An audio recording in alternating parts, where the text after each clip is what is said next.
Silent predators of the deep, sharks have fascinated and terrified humanity for centuries. With sleek bodies built for speed and senses honed to perfection, these apex hunters glide through the oceans with deadly grace. While most species pose no threat to humans, rare and often misunderstood attacks have cemented their reputation as sea-bound killers. Behind every chilling encounter lies a complex creature shaped by millions of years of evolution. To understand shark attacks is to dive into the mind of nature's most efficient and enigmatic marine predator.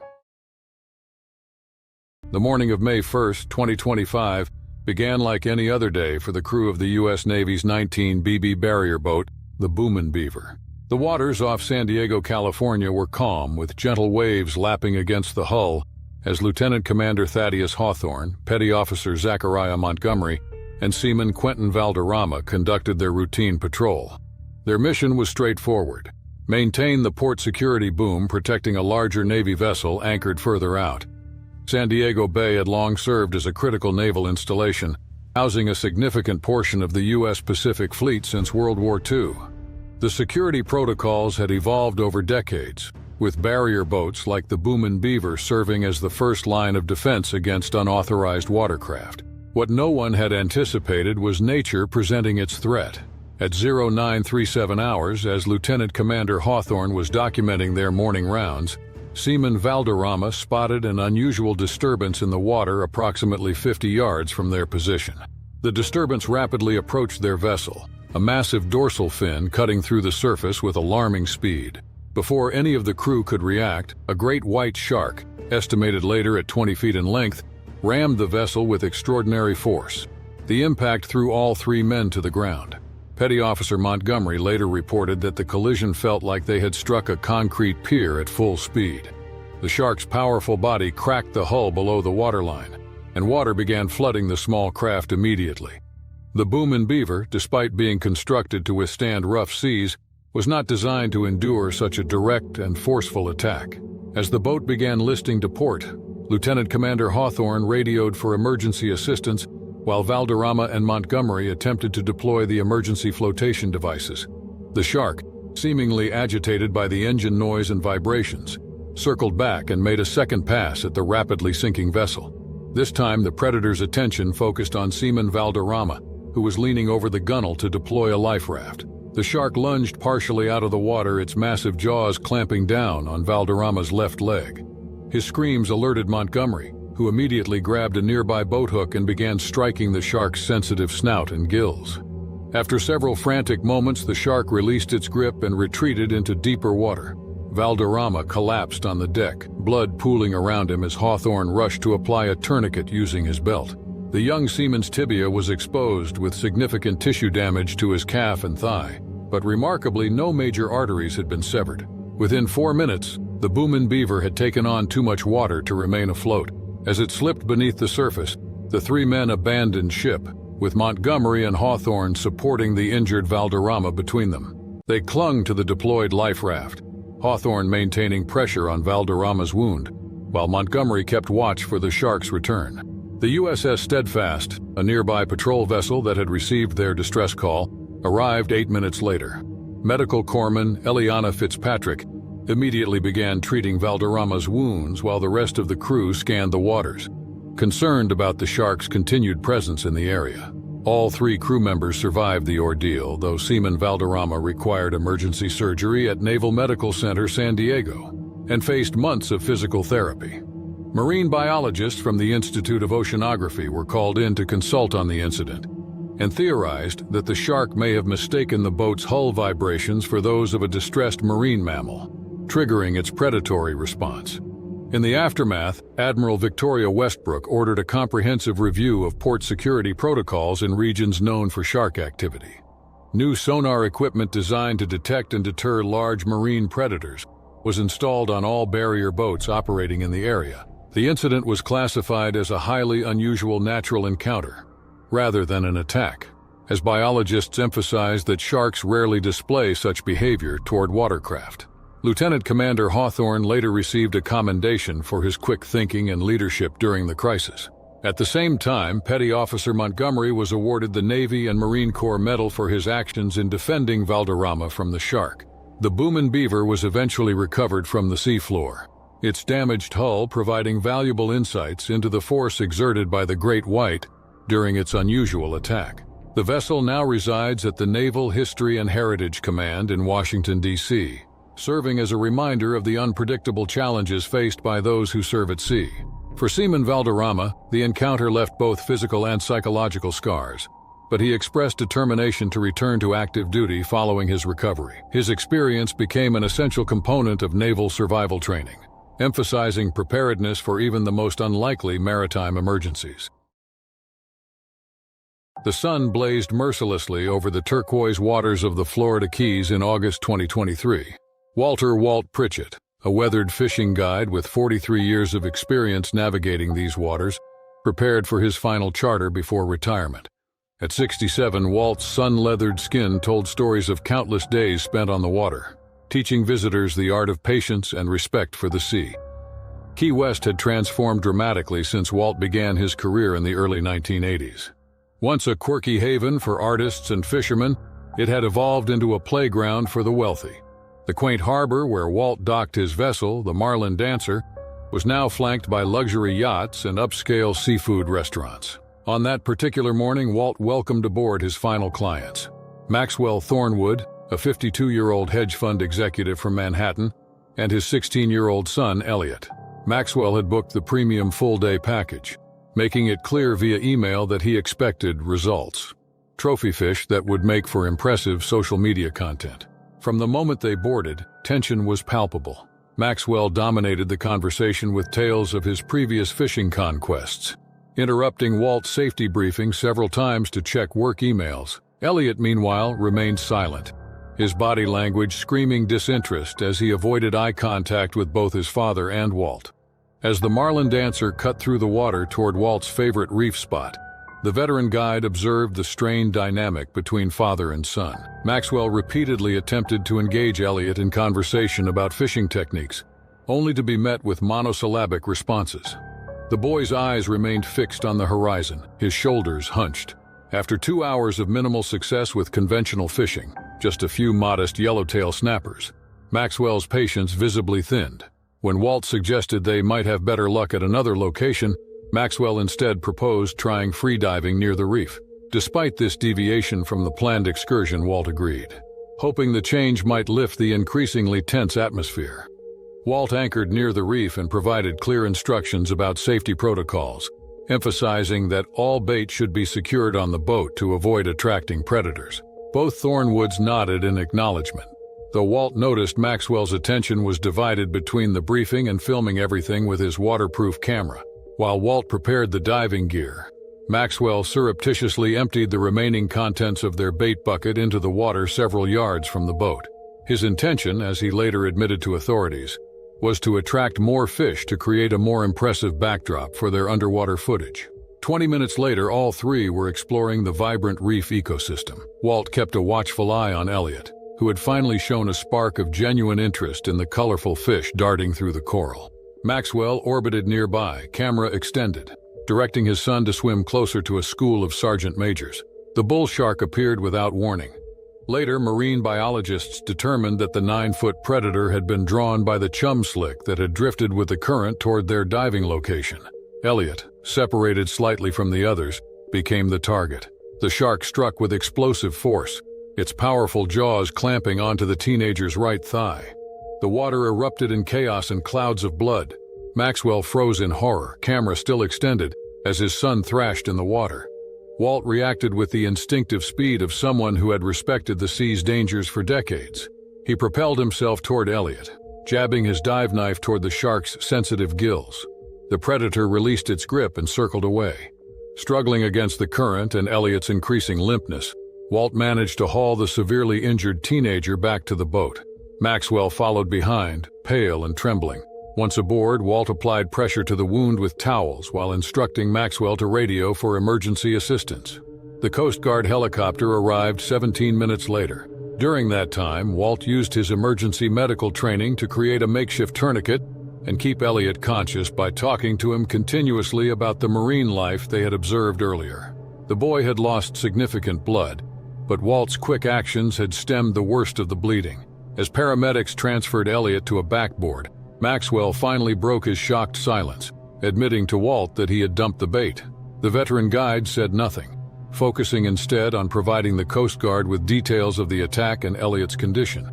Elliot Thornwood survived the ordeal after receiving multiple blood transfusions and undergoing surgery at a medical center. The attack left him with permanent scarring and partial loss of muscle function in his right leg. Walt Pritchett's retirement began with an unexpected accolade, a commendation from the Coast Guard for his life-saving actions.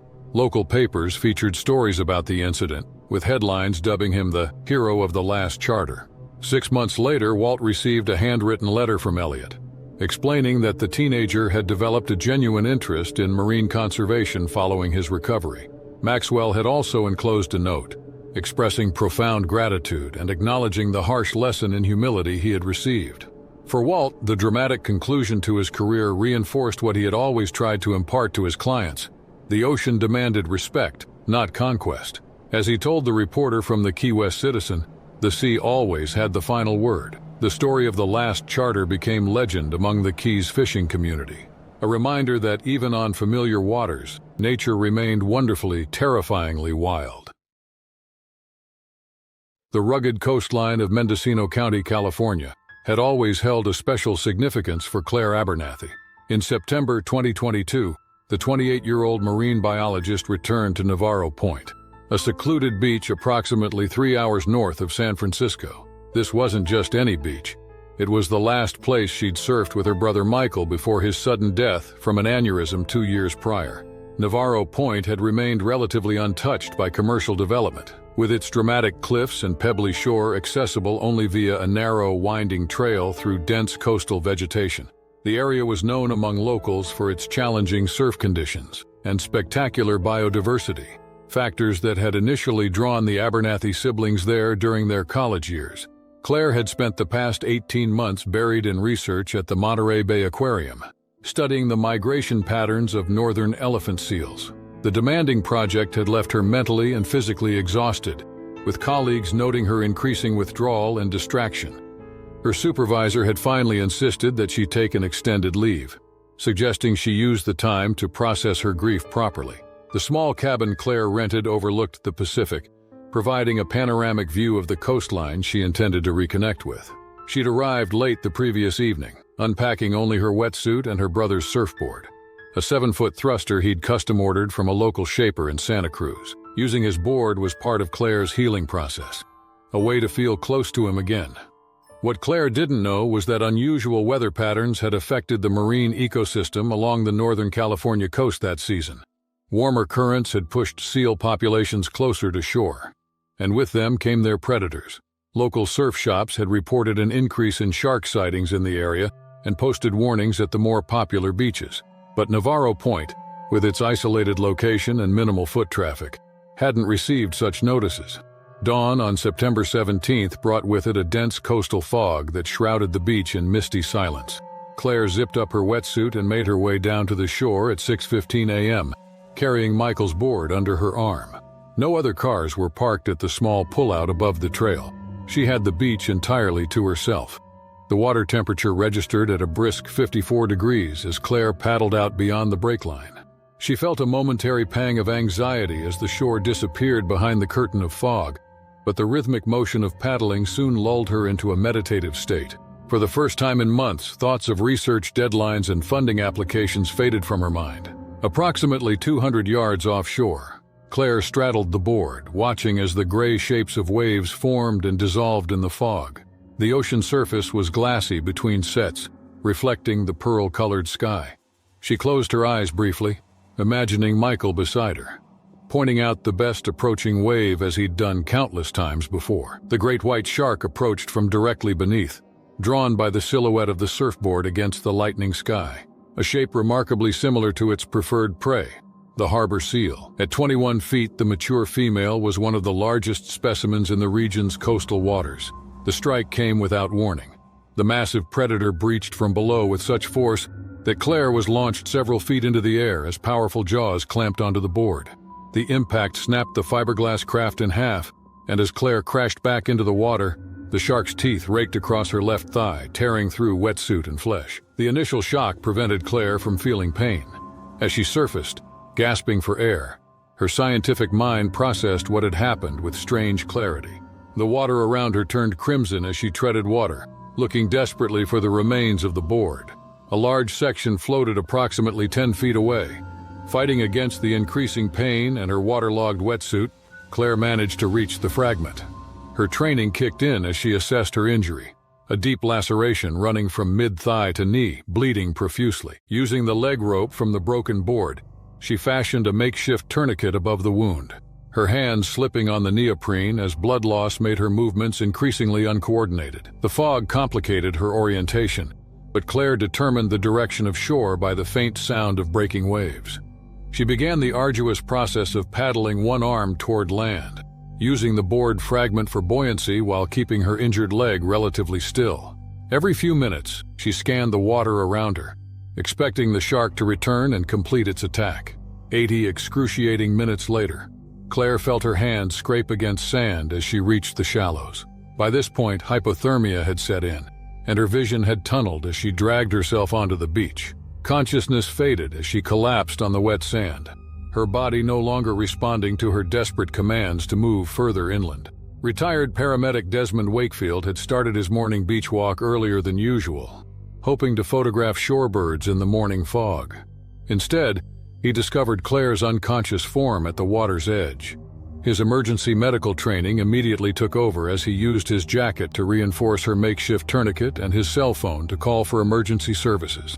The Coast Guard helicopter arrived 27 minutes later, airlifting Claire to Memorial Hospital, where she underwent emergency surgery to repair the extensive muscle and tissue damage to her thigh. The shark's teeth had missed her femoral artery by millimeters.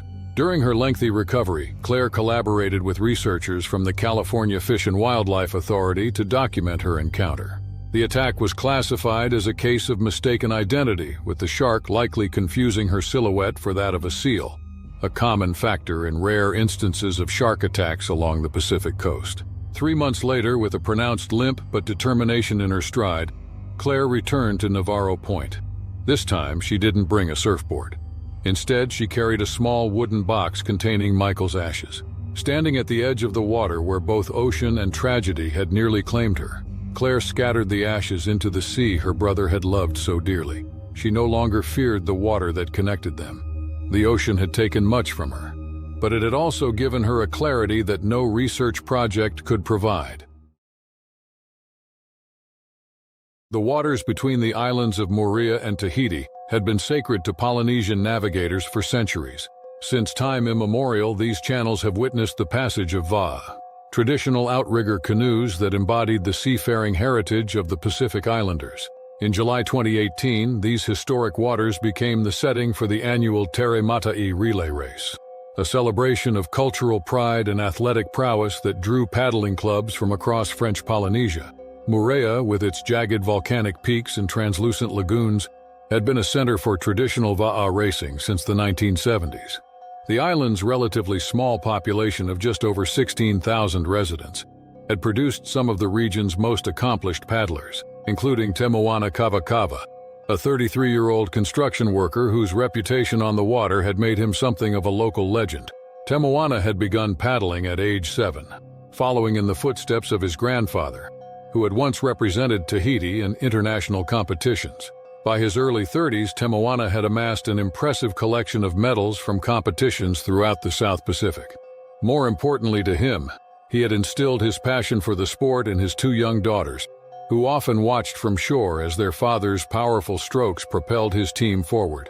The Tere Matai was not the most prestigious race of the season, but it held special significance for the paddling community. Unlike high-profile competitions that attracted corporate sponsorships and professional teams, this event emphasized camaraderie and cultural connection. Teams comprised 6 paddlers who took turns navigating the challenging 10-kilometer stretch between the islands, with changeovers occurring every approximately 2 kilometers. On the morning of July 14th, 14 teams gathered at Timai Beach on Moorea's northeastern shore. The Matai Va'a Club, represented by Te Moana and 5 teammates, was considered a favorite to win. The weather conditions were ideal, Light trade winds, moderate swells, and clear visibility across the channel to Tahiti's shoreline in the distance. At around 9 a.m., traditional conch shells sounded, signaling the start of the race. The first paddlers launched their va'a into the crystalline waters, each team accompanied by a small motorized escort boat carrying replacement paddlers and supplies. Spectators cheered from the beach as the canoes quickly disappeared into the open water. The first hour of the race proceeded without incident. Te Moana's team maintained a slight lead, with their distinctive blue and white va'a cutting through the swells efficiently. As they approached the midpoint of the crossing, they prepared for their fourth paddler exchange. Te Moana, who had been conserving energy on the escort boat, prepared to replace Hiro Manutahi, who had completed his segment. The exchange procedure was one the team had practiced countless times. The va'a would slow momentarily. The replacement paddler would jump into the water, and the two would essentially trade places with minimal loss of momentum. Te Moana slipped into the water approximately 2 kilometers from the nearest land, treading water as the canoe approached. What the team couldn't know was that a 4-meter tiger shark had been trailing their escort boat, attracted by the unusual vibrations and the shadow cast by the hull. Marine biologists would later explain that tiger sharks are known for their curiosity and opportunistic feeding behavior, often investigating unfamiliar objects in their territory. As Te Moana waited for the va'a to reach him, the shark approached from below. Witnesses on the escort boat reported seeing only a sudden violent disturbance in the water, followed immediately by Te Moana's torso being lifted partially above the surface. His teammates described a horrifying scene as the massive predator clamped its jaws around Te Moana's midsection and pulled him under. Hiro immediately jumped back into the water, followed by 2 other teammates from the escort boat. Using their paddles as improvised weapons, they struck at the shark repeatedly. The water churned red as they managed to drive the predator away and retrieve Te Moana's severely injured body.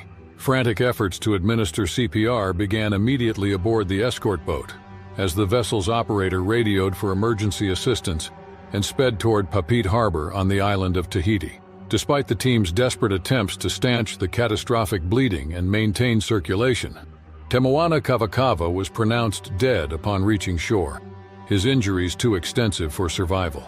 The remaining races were immediately canceled as news of the tragedy spread throughout the islands. The paddling community, a tight-knit and family-oriented group, gathered at Papit Harbor to support Te Moana's widow Leilani and their 2 daughters, ages 8 and 10. French Polynesian authorities temporarily restricted water activities around the area, while marine experts conducted an assessment. They determined that the attack, while devastating, was an extremely rare occurrence in waters that millions of people used safely each year. No capture of the shark was attempted under local conservation practices and cultural beliefs about the ocean's creatures.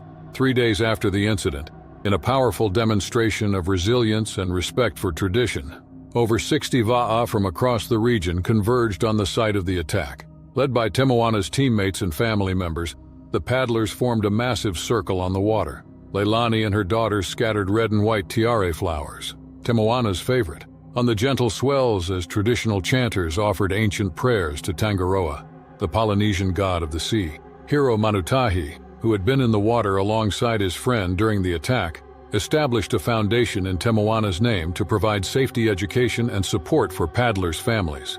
The following year, the Tere Matai race was permanently renamed the Te Moana Kavakava Memorial Crossing, with enhanced safety measures including shark spotters and additional escort vessels.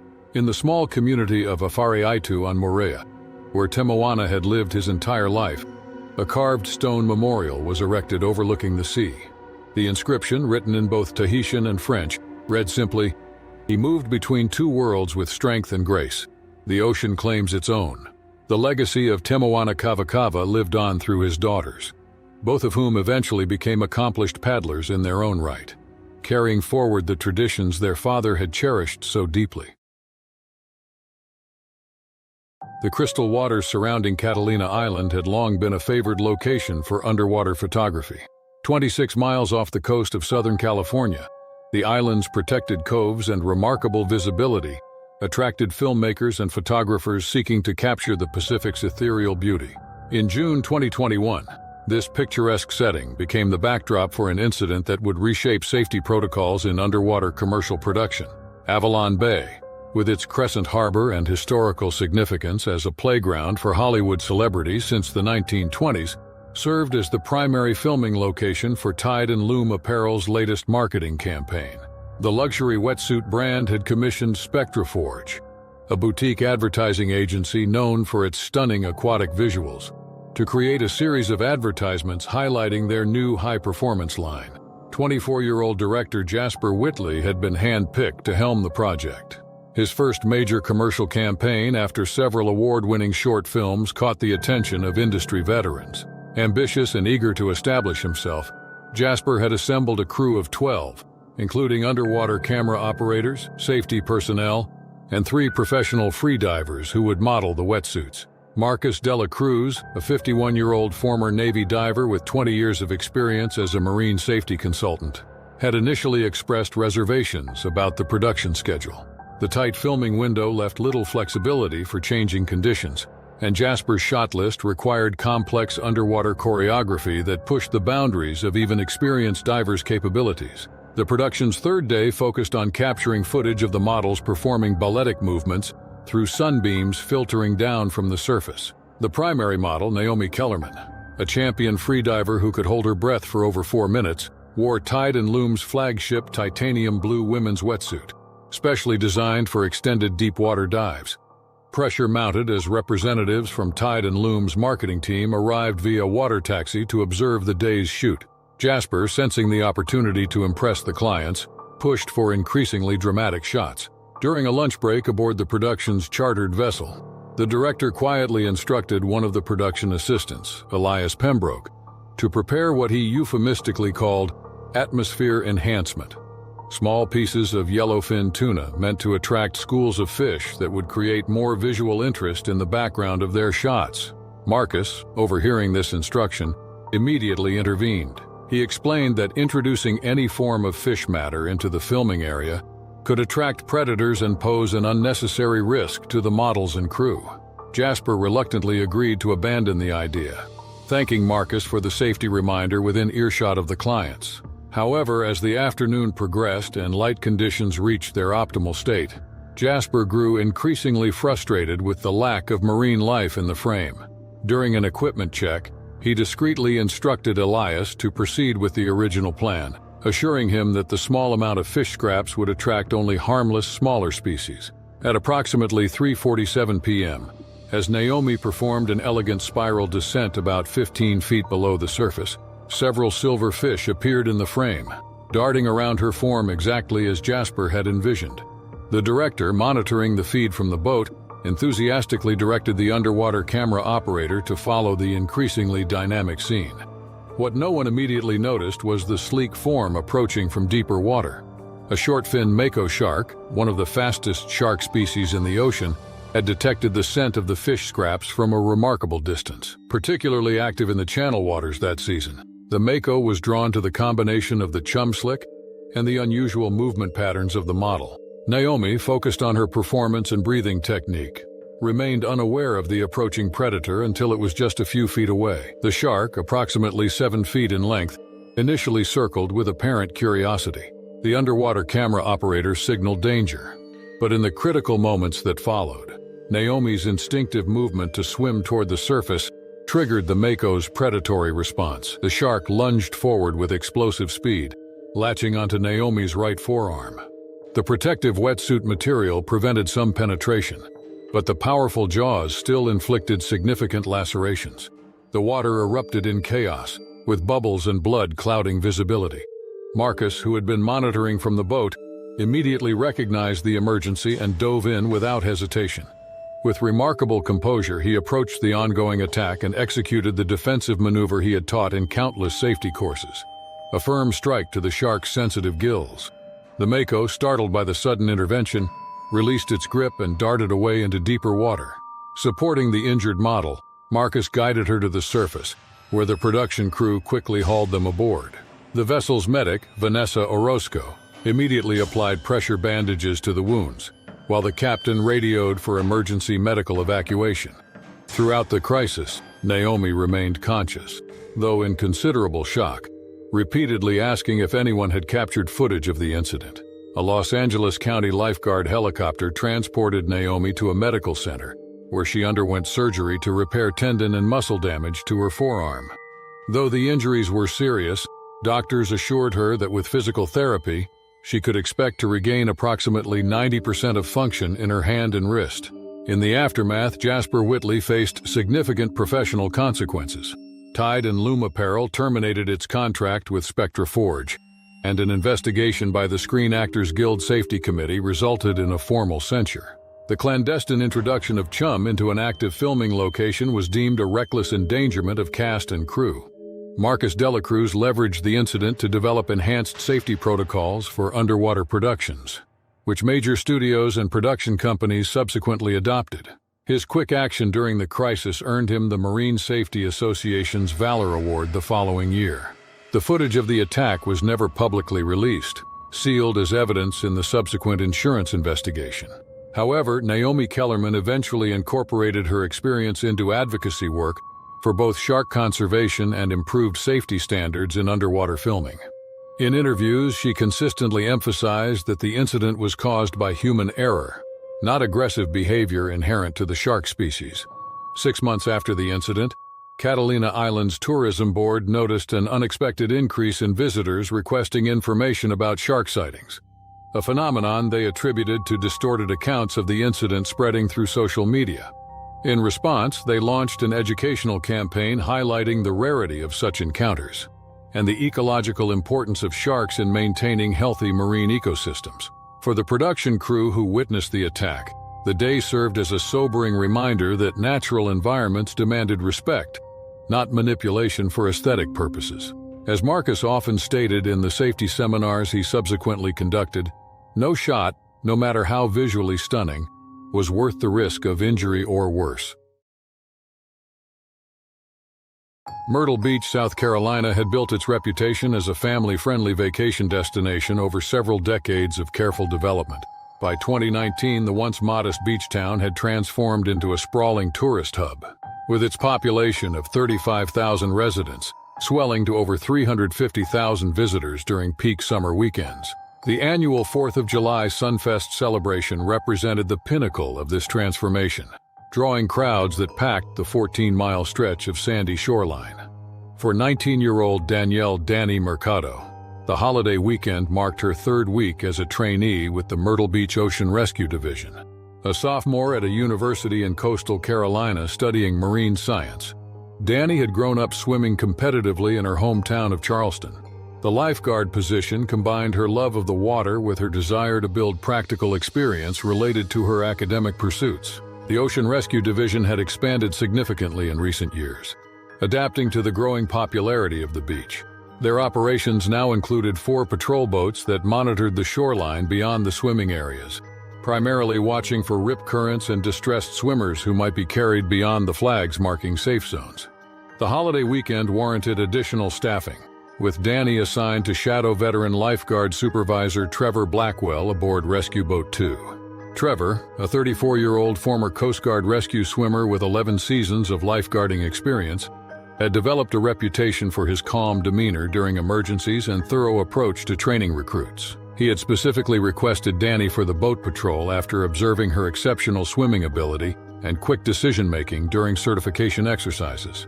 July 4th began with clear skies and moderate surf conditions, though the National Weather Service had issued an advisory about afternoon thunderstorms developing inland. By 11:30 a.m., the beaches had reached capacity, with families staking claims to every available square foot of sand. The patrol boat slowly navigated parallel to the shoreline, approximately 50 yards from the designated swimming areas. At around 12:15 p.m., Trevor noticed an unusual pattern of movement among swimmers at Cherry Grove North, a typically family-oriented section of the beach.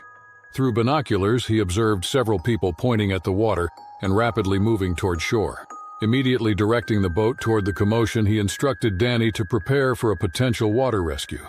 As they approached, frantic shouts became audible over the engine of the boat. The words "something in the water" and "fin" triggered immediate protocol responses from both lifeguards. A group of about 20 swimmers was trying to exit the water at the same time, creating a dangerous crowd on the shoreline. Without hesitation, Danny grabbed a rescue buoy and jumped into the water. Applying the crowd control techniques she had practiced during training, Trevor maintained position with the boat, using the loudspeaker to direct swimmers toward shore in an orderly fashion, while radioing headquarters to report a possible marine life sighting. Danny efficiently organized the panicked swimmers, creating a safe exit corridor. As the crowd thinned, she noticed a young boy, approximately 8 years old, who had become separated from his family. The child, later identified as Ethan Woodhouse, was approximately 15 yards from shore, thrashing and crying, clearly overwhelmed by the sudden commotion. Swimming toward Ethan, Danny maintained visual awareness of the surrounding water. Approximately 10 yards behind the struggling child, she spotted the distinctive dorsal fin of a tiger shark cutting through the surface. The predator, later estimated to be 11 feet in length, had likely been drawn to the shallow waters by unusual baitfish movements caused by recent coastal storms. Shouting instructions for Ethan to remain still, Danny accelerated toward him with powerful strokes. Reaching the boy seconds later, she positioned herself between him and the approaching shark, beginning to guide him toward shore with calm, deliberate movements that were designed not to mimic the erratic patterns that often triggered predatory responses. The shark, however, changed course directly toward them. In a split second, Danny pushed Ethan forcefully toward the shallower water, where bystanders could assist him. The sudden movement appeared to trigger the shark's hunting instinct. It lunged forward, its powerful jaws clamping onto Danny's right calf. The initial bite pressure was so intense that Danny later recalled feeling more impact than pain. The water around her immediately clouded with blood as she instinctively struck at the shark's sensitive snout area with her rescue buoy. Trevor, witnessing the attack from the boat, immediately dove into the water with a marine flare. After what witnesses described as an agonizing 30 seconds, the shark released its grip and retreated to deeper water. Trevor reached Danny moments later, supporting her increasingly limp form as they made their way toward the boat. Two beachgoers with medical training, a nurse and an EMT on vacation from Ohio, waded in to assist in loading the severely injured lifeguard onto the rescue vessel. Applying pressure to the mangled limb with towels, Trevor radioed an urgent medical evacuation request while navigating the boat toward the nearest emergency dock. Throughout the ordeal, despite significant blood loss and shock, Danny remained conscious, repeatedly asking about Ethan's safety and instructing the impromptu medical team on the location of additional first aid supplies aboard the boat. The Beach Fire Department's paramedics intercepted the vessel at Cherry Grove Pier 4 minutes later, immediately administering plasma and applying a proper tourniquet. As they transferred Danny to the ambulance, she briefly lost consciousness. Her training partner later reported that her final words before passing out were instructions to notify her supervisor about a tiger shark in Zone 4. Surgeons at the medical center worked for 7 hours to repair the extensive damage to Danny's leg, which included severed tendons, muscle loss, and compound fractures to her tibia and fibula. Although they successfully saved the limb, doctors informed her that she would likely walk with a permanent limp and experience chronic pain.